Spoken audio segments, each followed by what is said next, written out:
something that athletes just continuously fail to recognize and fail to accept and understand fully is everything you've done in training is one thing, but none of it did you do 2.4 miles beforehand, and none of it will you do a full marathon afterwards. Yep. At least most people that are smart haven't done that. So you have to understand that minutes gained on the bike could mean chunks of 10 and 15 minutes lost on the run.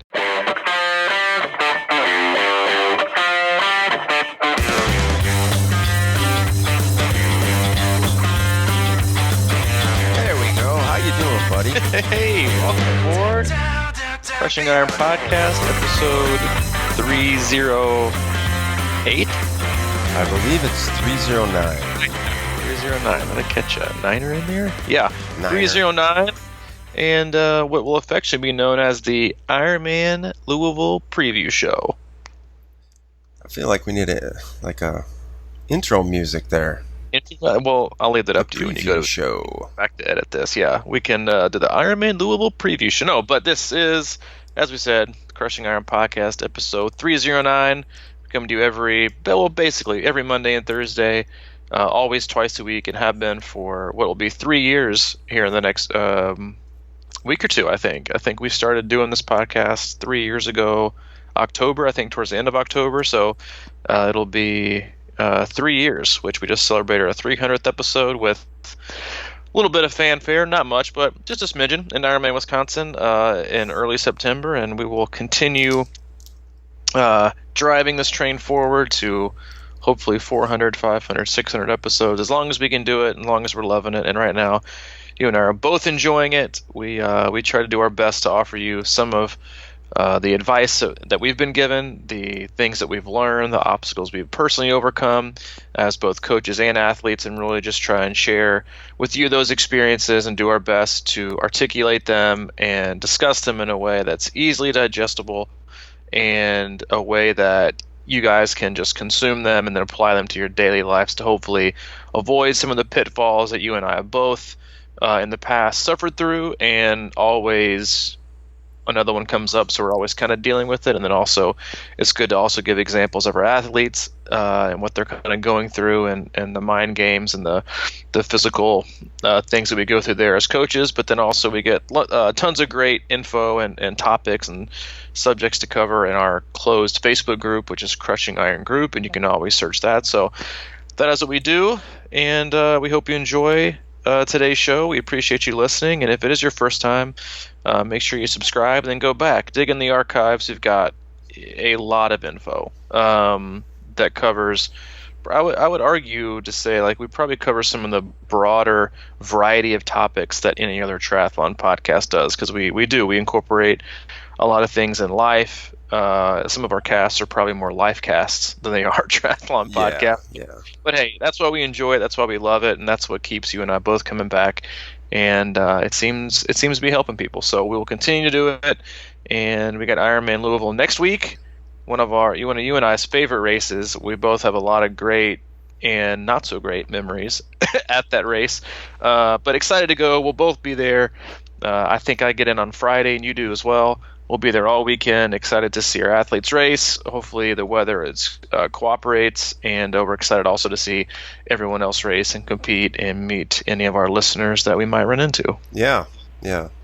And I'll be bringing some closeout gear. Close busting out the closeout gear, huh?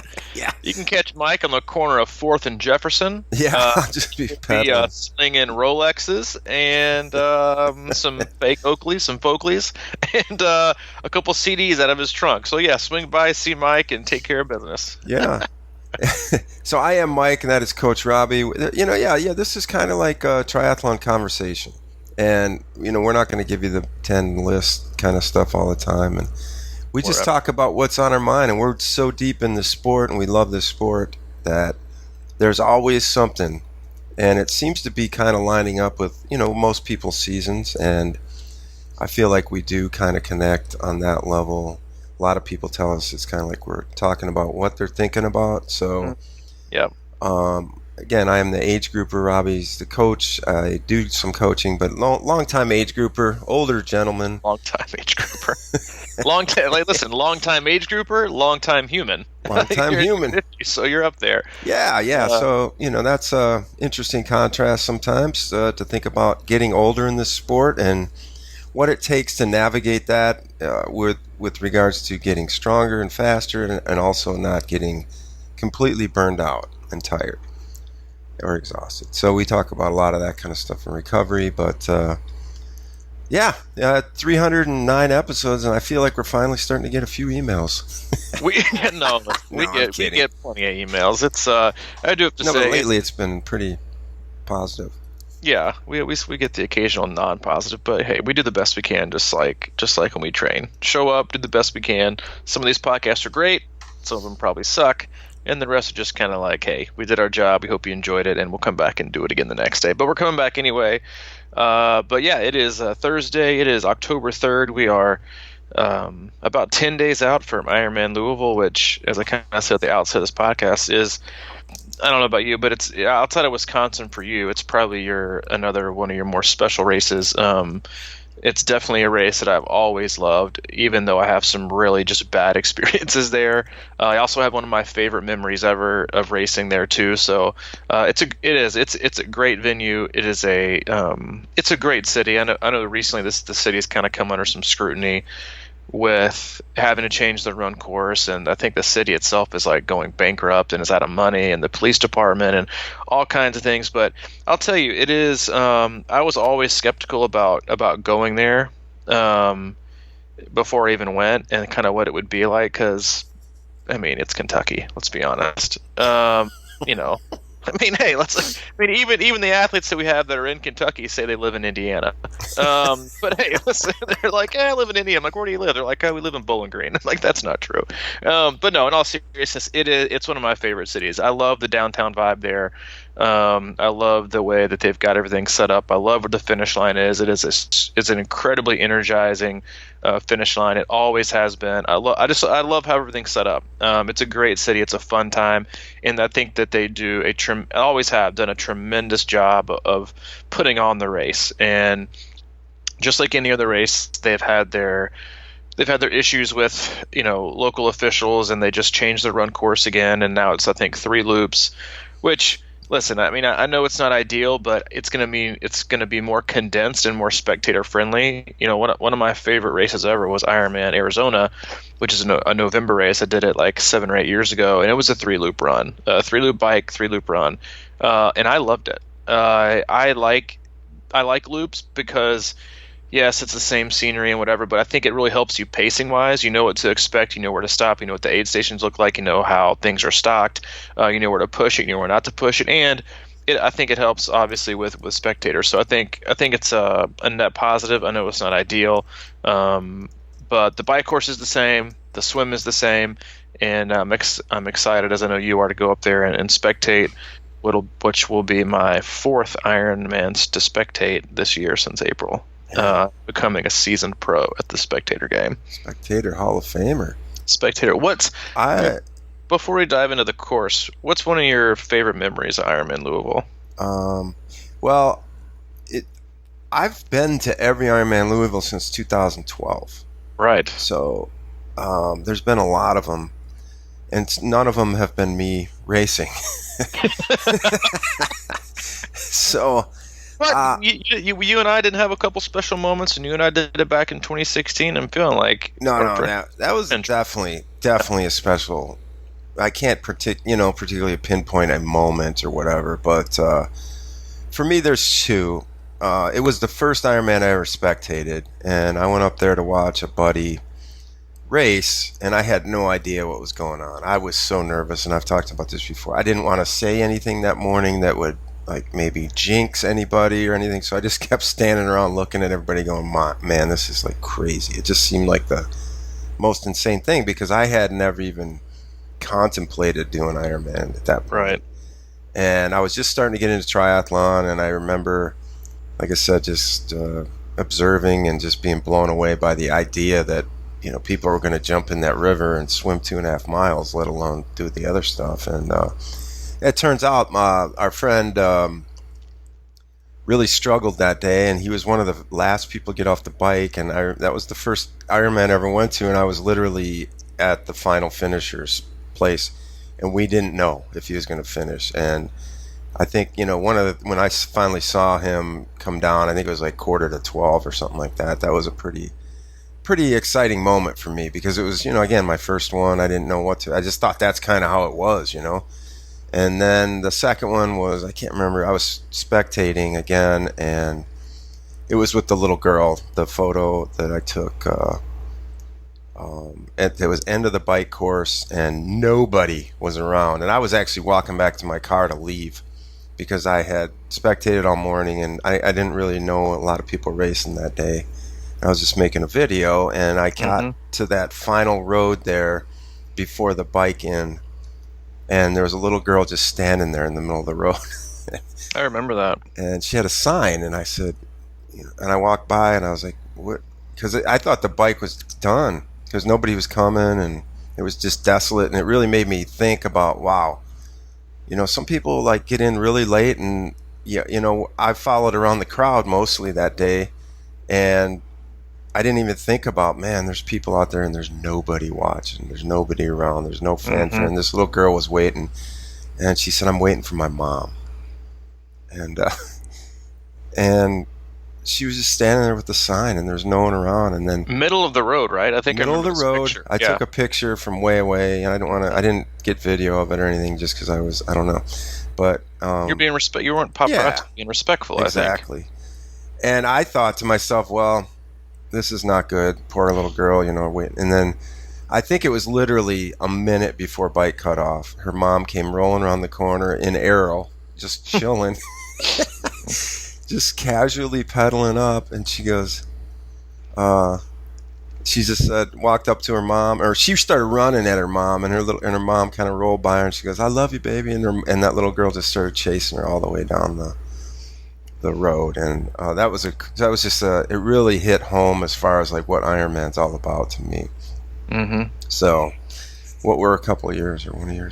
Well, I mean, I think we'll have to dig it up. But I remember you put that in a blog, and we'll have to dig it up and link to it, because it was a cool show. I think it's one of the, actually, I mean, you're not like some National Geographic photographer, but I think it's one of your more iconic photos that you've ever had at a race. You've done a ton of race videos, and of all over, and tons of people watching. But to me, I agree. I think it's one of those ones where it really just does sum up in an image what Ironman is all about, and then not just the support you have, but the belief that comes with it from people that you love and you care about and that are friends with you, and obviously family and spouses, and the impact and the example.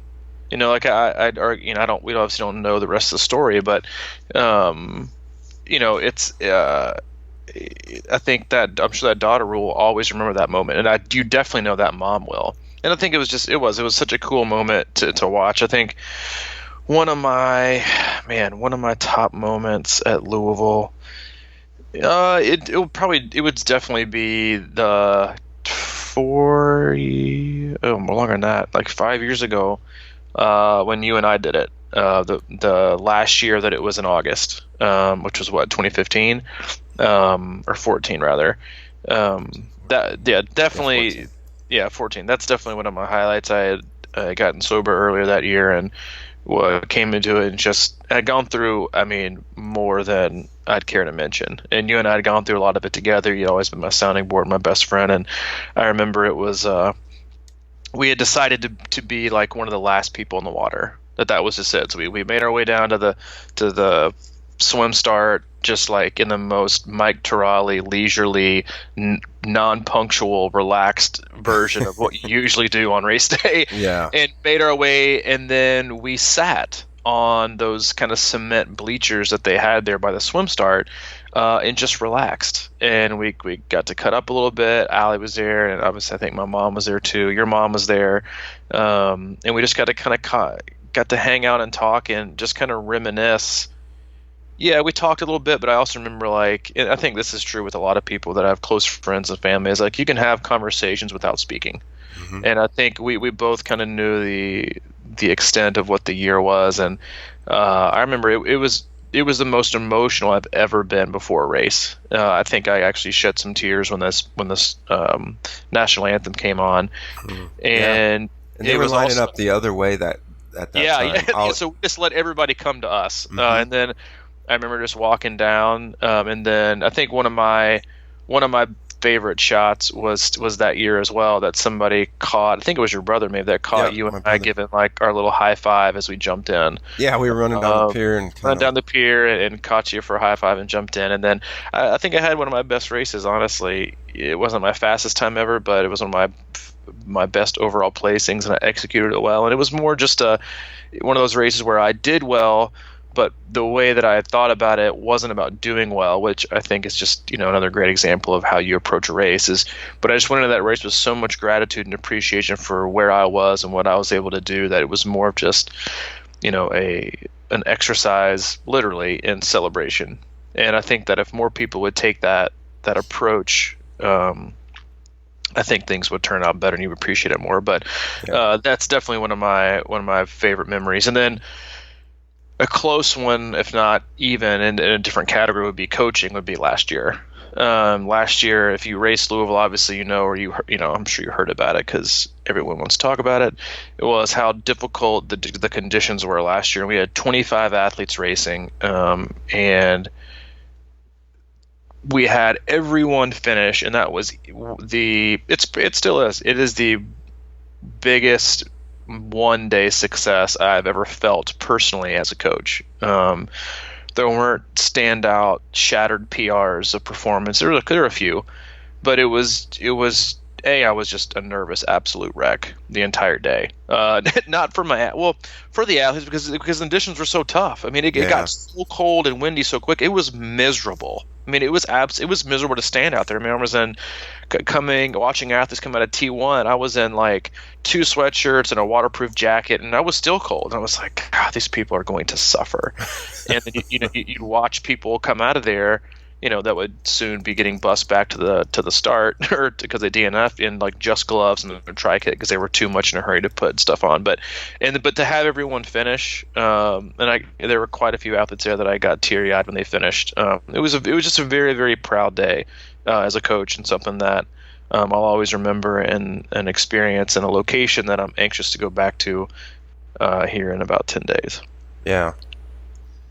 Back to that swim that we waited for everybody to come in. We literally jumped in last, right before I think the wetsuit optional. Right there was the wetsuit option, and that was a big day for me too, because my buddy Pete had driven down, and of course I've lost him since then, and it's kind of rough. But he was always a big supporter, and you were there. I mean, that was just like, it had this sort of like non-spoken sort of buddy connection going on that whole day, and it was just, of course, that race turned out to be miserable for me on many levels. But I do remember that one of the things I thought about was like we were up there so early, and it took like 30 minutes, and we just kind of stood around and kind of loosened up and chilled, and it was no expectations. I think I had started training late for that race too, and so we just kind of got in, and it turned out like I just want to bring this up because I've been seeing a lot of people that have had anxiety in the swim, and we just sort of let the day come to us in the swim. We didn't force our way up into any position necessarily. And for me, that works out good because I'm a little bit anxious sometimes. And I had a really good swim that day. And I think a lot of it had to do it was already hot, but we were nice and loose and took our time with that and everything like that. And a lot of that was because we were both like late deciders on that race, I think. And anyway, so that brings up you're talking about last year as far as the cold thing, and we just left Chattanooga. I just wanted to maybe like quickly touch on this, and then we can get more into the course or whatever. But that brings up the debate of like, would you rather race in the cold or in that heat? Heat. Yeah, you think heat, huh? See, for me, I am a 100% pansy when it comes to when it comes to racing in the cold. I'm just gonna be honest with you. I'm not, it's like, hey, I'm human just like the rest of you. I got things I like and I don't like. Now, having said that, I have, since we moved to Nashville, moved to Kansas City, and now obviously we're back here in Chattanooga. I fell in love with the cold in Kansas City. Running in the cold, biking in the cold, no, thank you. Yeah. I am the hardest of passes on biking in the cold, because here's the deal with the cold is that usually it's also comes with other things, with other inclement weather like rain, sleet, wind. No, and that's just not my favorite. I would, I think it's obviously like with the heat, the biggest thing is your nutrition. You can nail that. The colder it is and the more elements there are in the weather to deal with, now it also becomes like who can dress the best. And like you might not think of this as like something you need to take seriously, but people ruined their whole races by in DNF'd or not finishing the run, or they made their races by what they chose to wear that day. And you just don't think about that. And for me, listen, I'd always wear, it's always best to obviously wear or have too much because you can always take it off. It's better to have than to have not. But I would 100% rather would prefer to race in warmer conditions versus cooler conditions. Yeah, man, I think you're right. I think there's a lot of things that go into that. For me, racing in the cold on the bike was awful. It was miserable. But running that day, both those last 2 years at Louisville, the run was absolutely perfect.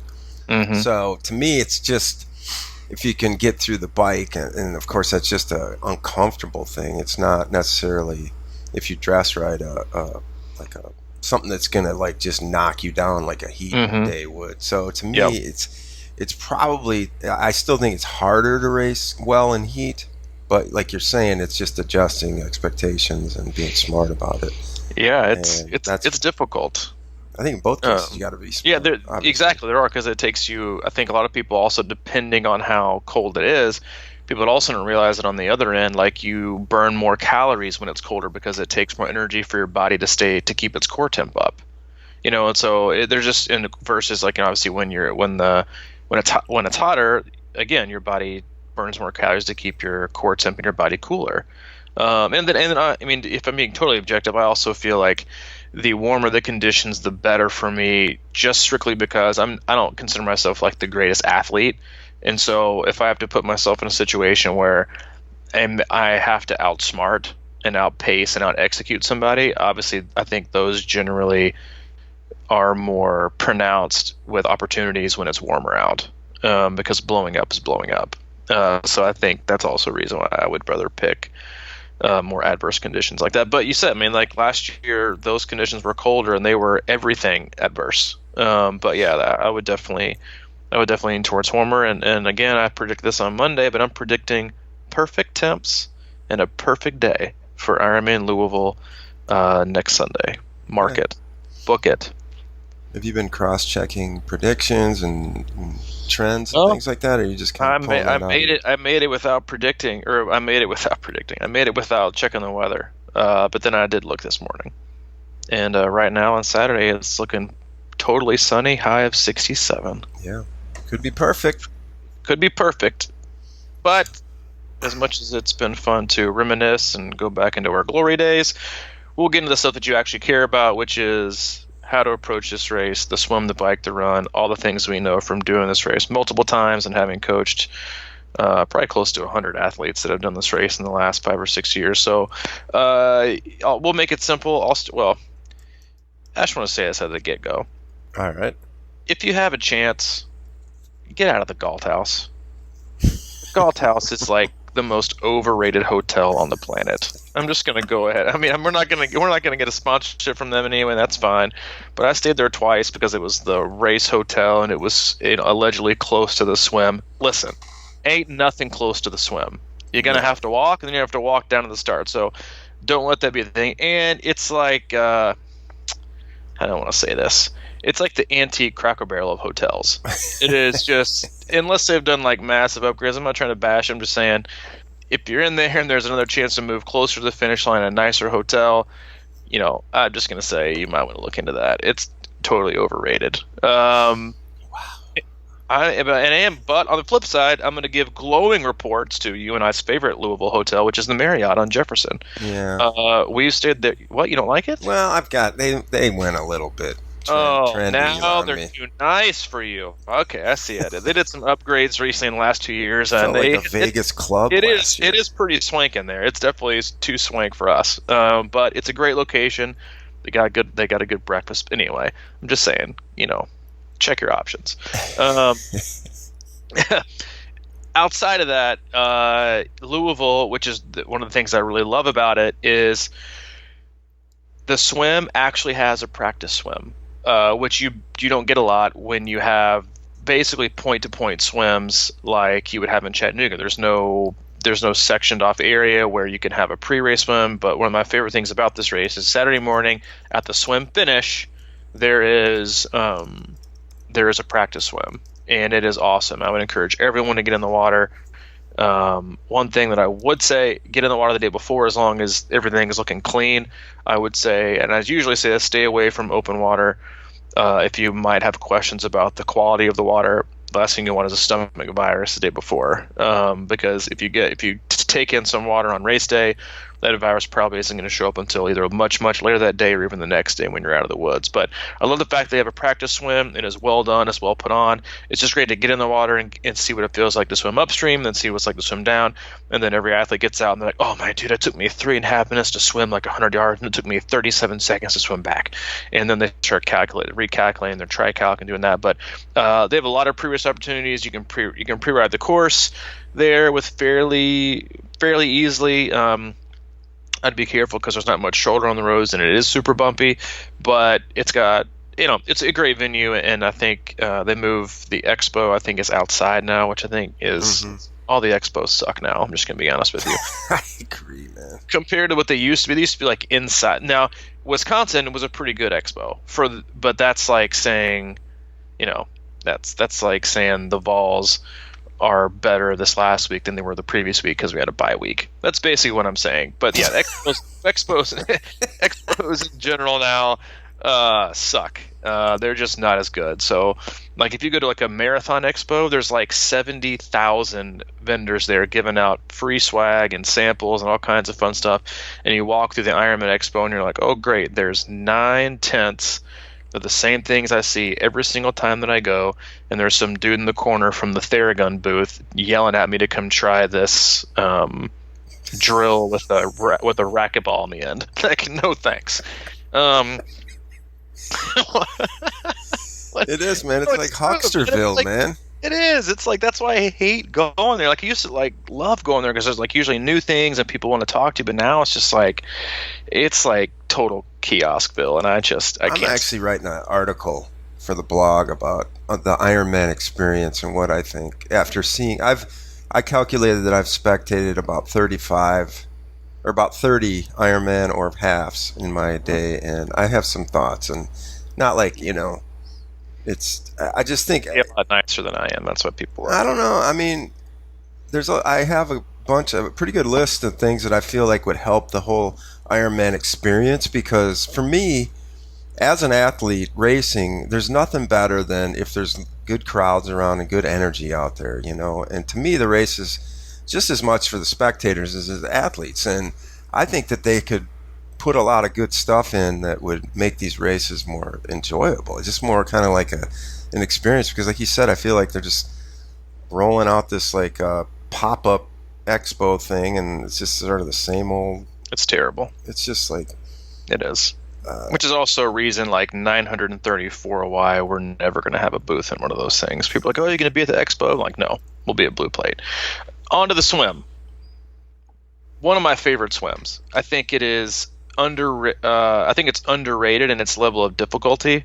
I know that the weather obviously has been a lot warmer here in the South over the last few weeks. I'm not sure what the water temp is there, but I have to imagine it's a little bit warmer than it usually is this time of year, but it looks like it's going to cool down next week. But I think people see mostly downstream, and it actually, to be honest, like the swim course, it very much to me mimics a lot of what people say about the back end of this bike course. Oh, it looks all the way downhill from like Wisconsin, mile 85 and on, dude. This is like downhill. So I just got to make it 85 miles and I'm like good to go. And people look at the swim course and they hear, okay, October race, more than likely wetsuit legal, or cut in half last year.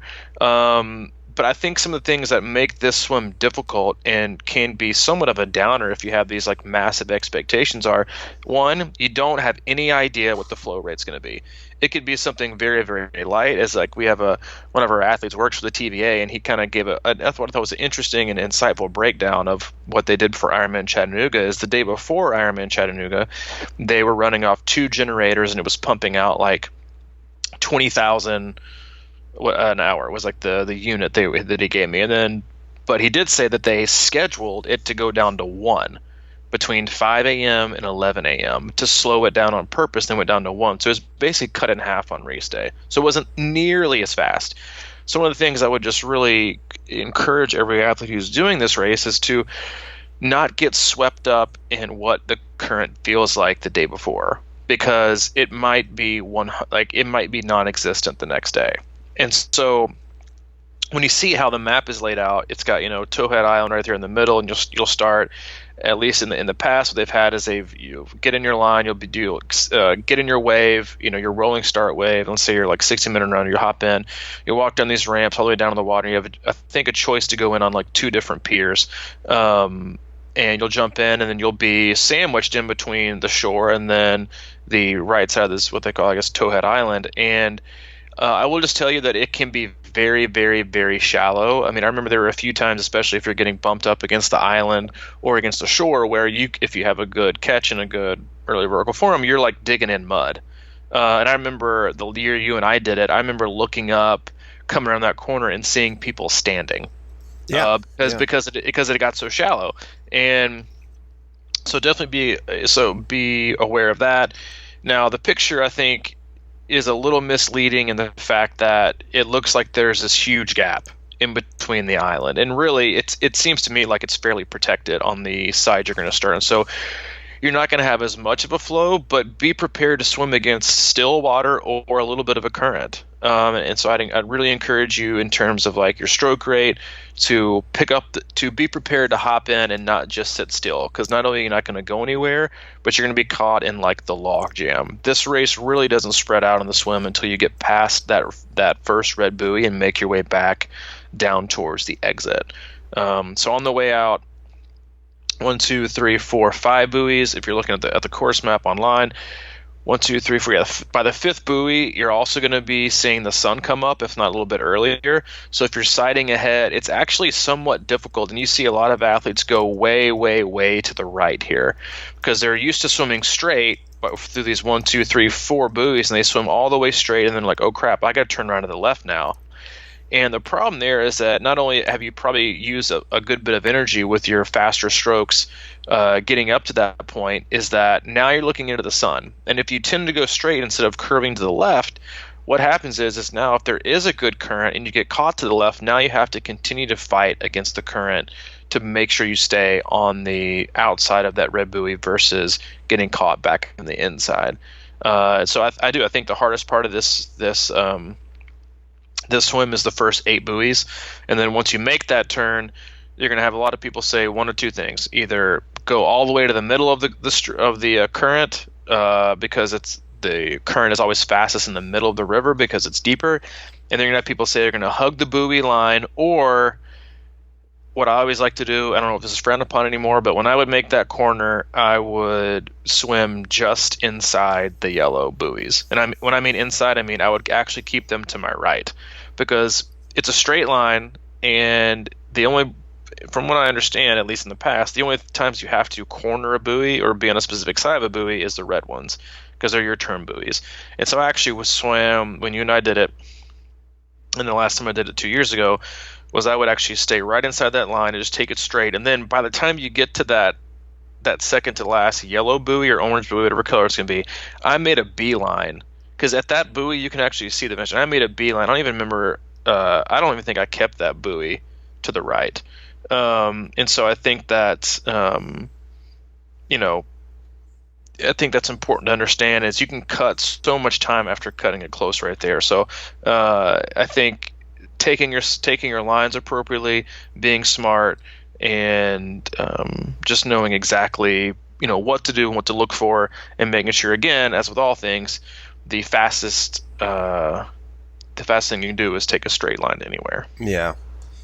I feel like last year they didn't have the full swim, so the year before that, I feel like they were T-boning those buoys on the inside with kayaks. Like they were really frowning upon any kind of inside buoy line. That's what I remember. So, and I noticed that.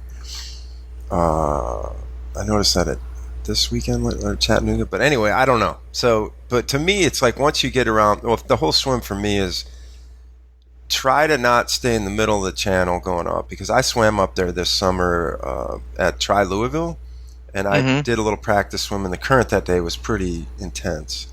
And I was swimming just in the channel between the island and the boat docks, and as I got up to the end of the island, I could really feel that current picking up, especially more towards the boat docks. I was on that side, and it really kind of, so I break that swim out as in like almost 500-600 yards. You can kind of get ready and get loose and stay a little bit closer to the island to break some of that current. And then once you get about 600 yards in, you're going to have to start, like you're saying, pick up that stroke rate and start bearing down. And once you break out into that channel and you swim through all that brown water, you just got to dig for about 500 yards, 400 or 500, and get onto that turnaround. And then you're, like you're saying, you can go long and strong. And once I turn that corner, I mean, if I remember right, I feel like you can almost see that Yum Center, that big white building, and sight off that thing the whole way down. It's a long way. I think so, maybe you can kind of glimpse it, but I think once you go through that first bridge, I think you can get a pretty good view of it. Yeah, more or less that's the site, I think. Yeah, no, I know, I agree. But there's a lot of great things to sight off of. That's why I think it's the practice swim is great, but it's right there at the end. So there's not much to sight off once you get all the way there. It would have been, I think, more beneficial to swim a little bit further up. But I think you can swim actually to that John F. Kennedy Bridge, the practice swim, and then come back. So if you're up to swimming that long, depending on what the current's like, you might find that beneficial. Yeah. Once you get out of the water, it's a decent jog. I would say, like, definitely be careful with the stairs, because it's obviously they're going to be metal stairs down in the water. I think 3 or 4 deep. So be careful on those. Grab the rails. Use the volunteers. Help them to get you up. They'll have, actually, I think, volunteers with like water even in the run up, which I don't remember at a lot of races. So you have opportunities there. A decent run to transition, not super long, but I think about fair for Ironman races. You'll get to the tent, and then it's time to change, grab your bike, and head out. This is, of all the races I've ever been to, where you can see the most comedic action coming out on the bike, because it's not easy. There used to be like a real big hairpin turn. It used to be like underneath the bridge with this like little lip in the concrete, but they've actually changed that. Please run your bike as far as you can. Like, don't just stop on the mountain line and cause like a gigantic traffic jam, because you will see, if you watch, I mean, you're going to be there spectating, you'll see 1 out of every 200 people just bite it, because they are staring down at their feet, trying to get clipped in, have no idea where they're going, and they're wobbling, left and right, like a ship in a storm. And so just please pay attention to that kind of stuff. And just be very, very, very careful coming out. And there's nothing wrong with running your bike 30 to 40 yards up and then starting up against the right side, or whatever, the right side or the left side of the barrier. And then it's time to head out on the course. And you have anything else to say about T1 and the execution or exit? That is T1, hang out on the bike. No, other than when you got it's a pretty long way to run your bike. You run it out of transition, then all the way up that path or whatever, out to the main road, and that's where you mount. So, just be prepared to run your bike a bit in your bike shoes, or however you want to do that. I think, I believe are you allowed to clip in your shoes to your bike at this race? I can't remember, but I do remember at Chattanooga watching a couple guys come out with their shoes on the bike, taking like a minute and a half Yeah, I'm to like, get dude, how moving. much time do you think you're saving? Like, no thanks. Having said that, once you get out on the bike, this is one of my favorite bike courses. I think it's broken down in really clear segments in terms of like pacing. You're going to see the first, again, which I think is very beneficial, is you're going to see, the first, you know, 18 to 20 miles, like you're gonna have rollers and maybe one or two pinches before you hit the end of the stick and you hop on the lollipop, which is the two loops. But the one of the biggest things I can't tell you enough is when you are on River Road heading out of town, to watch out for the railroad tracks and to make sure that your nutrition is nailed down. 2 years ago when I did it, I lost 2 nutrition bottles in the first 5 miles. Gone. And that will happen to a lot of people. So you also need to focus on taking rubber band, putting those things down, and making sure you hold on to nutrition. The roads are a little bumpy, and just there's no reason to try and like break the bike speed record those first 10 miles. Get in a good groove. It's flat. It is fast. You can be cruising along at a pretty good clip, and use those first 10, 15, 20 miles before you get out to the stick. I think it's around 18 miles, to just kind of get your body prepared to execute once you get out there.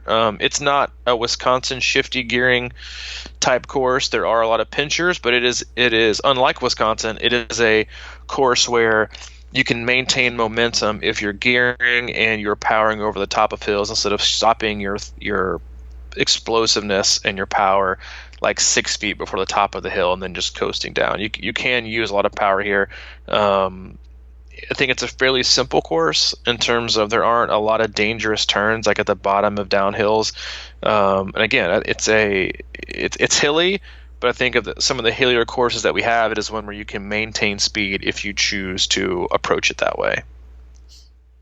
Yeah, I like to, that's been my most common race along with Wisconsin, and I always try to compare it to the two, and they're equally difficult to me for some reason. I think Louisville can lull you to sleep with that, the thought that the first 30 is easy and the last 30 is easy. I don't necessarily agree with that. Once you get out 10 miles on that flat river road, you hit a pretty good long climb right away there, and then I don't know how to describe the Louisville course other than I feel like there must be a lot more false flats and weird stuff like that going on, because it's definitely elevation-wise in the ballpark of Wisconsin, and it has always given me the same amount of trouble as far as, I feel like I've ridden them all about the same. So it's a different beast in a lot of ways. There's not as many ups and downs, but there definitely is elevation on that loop. And when you think you're going to be cruising home on that last 25-30, it's just not over yet, No, it is definitely not. And you will see, just like Wisconsin, you will see people, they'll go down there like, oh, it looks pretty hilly, and then they'll be like, oh, okay, let's see, turn. It's funny because if you look at like the turn by turn directions, there's probably like a third of the turns that you would have at a course like Wisconsin. There was like 6 pages of turns for Wisconsin, but if you look at it, you get fooled. Again, I think I said like mile 85, but if you're looking at the map, it's like mile 85, 83, I guess. You're like, oh, dude, the rest of it's downhill, man. It's like a net gain. Mm-hmm. I got this. And you see more people just smoked. Mm-hmm. Those last 15 or 20 miles, the same as you would any other course, sitting up out of their aero bars because they can't hold their position. They've gone too far into the higher end of their zone, and they're now just sitting up, wondering how long is it going to take them back to transition. And while they expected either maintain their speed or increase their speed from their miles per hour of what it's been the previous 80, they're now seeing it drop. Either because their legs are fried, their position is now terrible as they sit up into the wind, or there's actual headwind. And so you will see, this is all Ironman races, like you will see people blow up and ruin their days before mile 80. Which is also a reason why most coaches and athletes or people would say the Ironman race on the bike doesn't even start till mile 80. Everything before that is just warm up. But it's got very few turns. There's a couple turns, but a couple pinchers. Fairly closed course for the most part. It's obviously open to traffic. The second loop is the one you gotta kind of be really, really aware about, because you're entering your second loop. There's increased people out there on the course, obviously, with everybody out of the swim, and then also you'll see a little bit more cars out there. And if I got to say, like, if you're out there and you're going to spectate and you're going to drive around the course, please, for the love of all things, be considerate and understand there's a race going on, because I've raced this many times from athletes that their race is impeded from cars basically driving alongside other cyclists, and they get stuck behind them because nobody's going to pass. It's too dangerous. So just please be considerate of the athletes and what's going on, and give them the largest amount of space you can possibly give them. I won't be out on the bike course because I think it's kind of a waste of time, but again, I think it can be a much faster course than people see when they immediately see the elevation. And then the flip side of that, I think it's a much more difficult last 20 to 25 miles than people also think about. Agree. Especially 2 years ago when I was coming back on River Road that last 10 miles, and I had to bunny hop tree limbs because it was so. Remember, you were I came around there and it was so windy that the river. I started laughing because it literally looked like an ocean storm going on out there. Mm-hmm. And tree limbs were falling down, and it was pretty wild coming in. So, but that since it's going to be perfect this time, it doesn't matter. Yeah, I'm going to get so much hate mail when it turns out to be like blistering heat or wintry mix on race day. But again, like, you see the elevation, you should definitely respect it. But again, like, if you've done a lot of big gear work and you've incorporated intervals in your long bike rides, you're going to be more than fine on race day as long as you pace it well. But again, like, something that athletes just continuously fail to recognize and fail to accept and understand fully is everything you've done in training is one thing, but none of it did you do 2.4 miles beforehand, and none of it will you do a full marathon afterwards. Yep. At least most people that are smart haven't done that. So you have to understand that, minutes gained on the bike could mean chunks of 10 and 15 minutes lost on the run. And this is an advantageous run course. It's flatter, I think, than a lot of courses. It's got a little bit of elevation change and undulation, but I think it's actually a good thing. We'll get to that in a minute. I do too. As you and I have never done this, it's a new course, so we won't have like first-hand knowledge like we have had in the past, but to be fair, no one's done this one. So we'll be as close as we can, but yeah, just prepare to finish the bike strong. Use your special needs. Take advantage of the aid stations. And just a quick tip on aid stations: don't ever try and take a bottle from someone who is gripping the bottle with their hand. Only take bottles from people at the aid stations who are balancing the bottle in the palm of their hand. That way you can take it and just be gone with it, versus trying to time the release and the grip that you and the volunteer will have. You see a lot of people go down when the athlete grabs it and doesn't let go. The volunteer has it and doesn't let go. People go down. So do your best. And most of them are trained and taught to do this, but definitely only take bottles from volunteers who are balancing it like it would, just kind of like a table in their hand. Okay, that's the bike. The run, I actually did, I think, I don't know exactly. You did some of it when you're up there for Triathlon Louisville, right? Yeah, I did about, 10 miles or so of what I thought might be the course. And are they doing it sort of on the greenway? I don't know if they're going to use roads or partial greenways. My thought was it may get a little congested if they do the greenways. But for the most part, like you're saying, it's not flat and just into the sunset kind of thing like the old one was. I mean, to me that was just such a never-ending like nightmare. The old course, I actually loved it because it seemed so hard, but it was always really flat. But I feel like this one's going to have a little bit of that undulation, which I think is great. I mean, for me personally, I like a little bit of variation in it because it mixes up some muscles. But I think it's going to be great. I mean, it's going to be great for spectators for sure. And I don't anticipate it being very difficult, but there will certainly be a little more up and down stuff going on. I think definitely. But then again, like it's not that crazy. I mean, I tend to like courses that are a little bit rolling. It does have a lot of turns. So again, like when you think about your pace and you think about, the run course to me is like very, very similar to the Wisconsin bike course. Lots of turns. You're never going to be going totally flat ever. To me, it looks like just a lot of going up, going down, right? A lot of flats, a lot of turns here, a lot of turns there.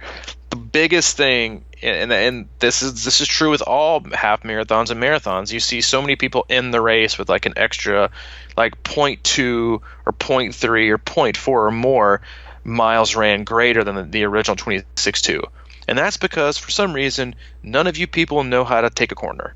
Like, stop running everything wide. Run your tangents and hug things tight and understand what it means to take the shortest route from point A to point B.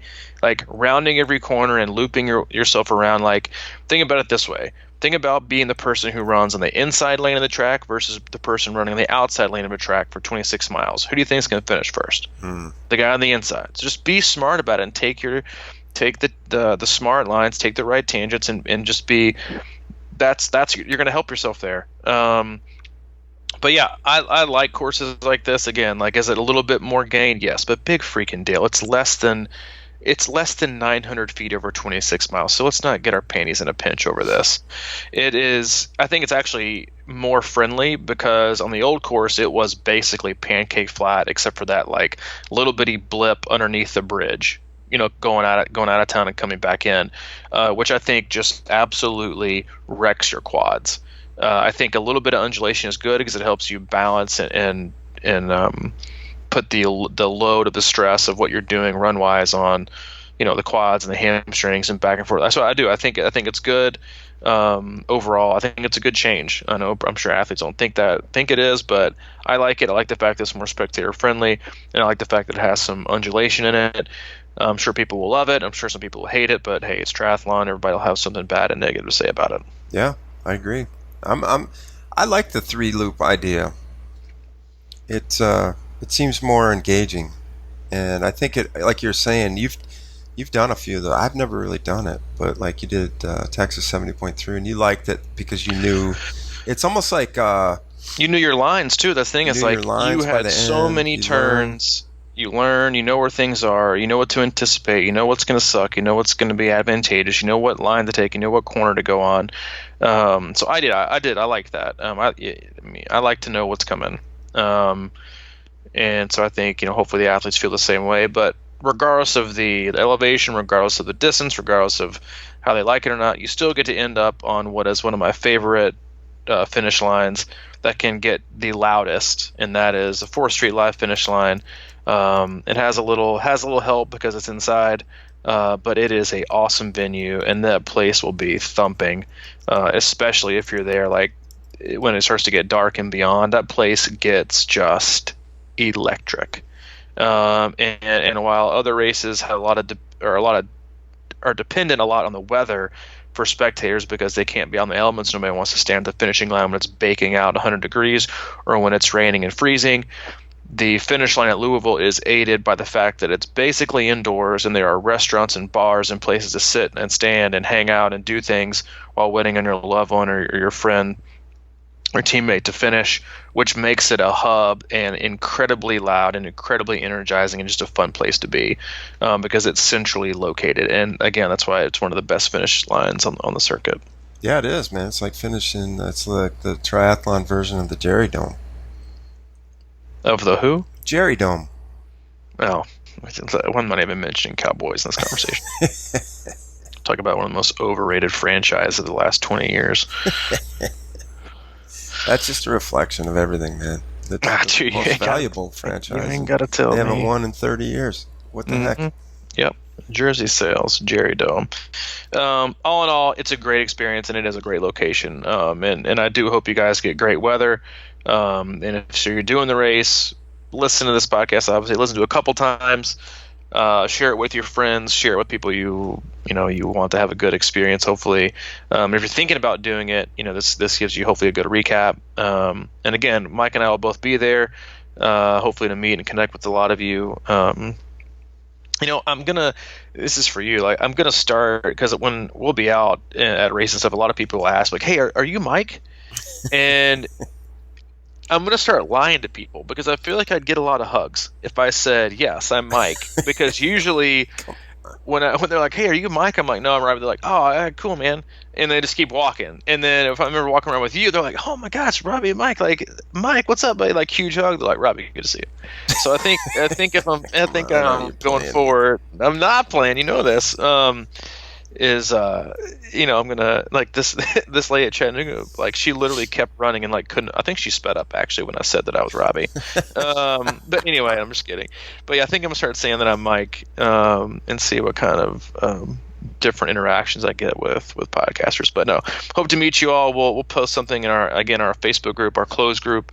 You can search Crushing Iron Group if you want to be part of that conversation. Mike will post some info on the gear that we're going to have and the time it'll be available. It'll be available on Saturday during 2 different times.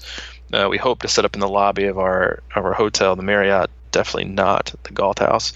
And maybe we'll try and get on one of the TVs downstairs, the Kona broadcast, and have fun and relax and sit back and chat for a little while and meet and connect with a lot of you. And we'll be there spectating, obviously, and supporting our athletes. So again, reach out to us if you can. But that is it. I don't know what we'll talk about next week, but we'll figure it out when we get there. Well, I'm sure we'll talk. Yeah, next week. Oh, that's right. Well, I can, for one, say I am officially not doing Louisville, and I'm glad I made that decision. I had contemplated that a couple weeks ago after Wisconsin, and maybe this is what we can talk about, because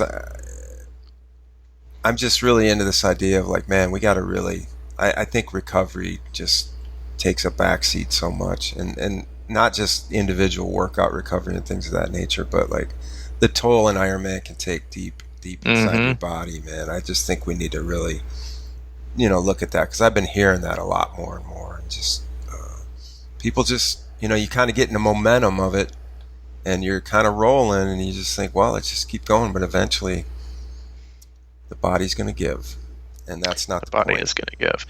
And can I say one last thing? Sure. If you're one of those people who's like debating on also signing up for Ironman Florida because there's algae in the water at Louisville, get a grip. Get a grip. The worst thing you can do right now is waste your energy on something that you have absolutely zero control over. And you're not even going to have the answer until, guess what?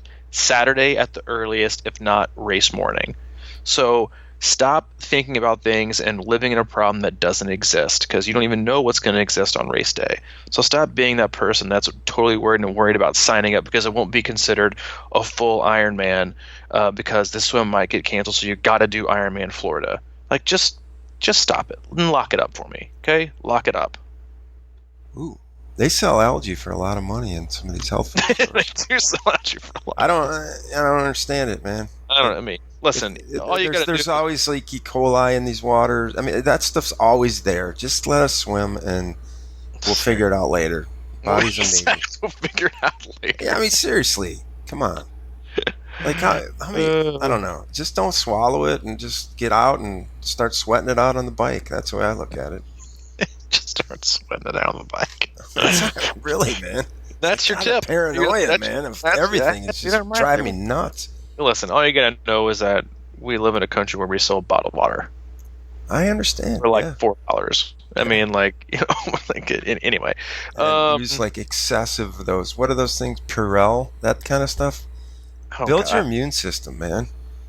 Did you hear it straight from Mike? Just sweat it out, brother. Just sweat it out. Yeah. Having said that, we hope you visit us at crushingiron.com. It is our one-stop shop for all things training, coaching, camps, swim analysis, our blog, gear, and then some other exciting new stuff we have coming out of the pipeline. Check it out, peruse, enjoy, and then let us know if you need anything. If you have any comments for Mike, questions or concerns, you can email him, crushingiron@gmail.com. If you are the marketing administrator for the Galt House, you can reach me directly, c26coach@gmail.com. Or for anything else, you can always reach out. But that's it. It's been a good cast. I'll talk to you on Monday. Okay, sounds good.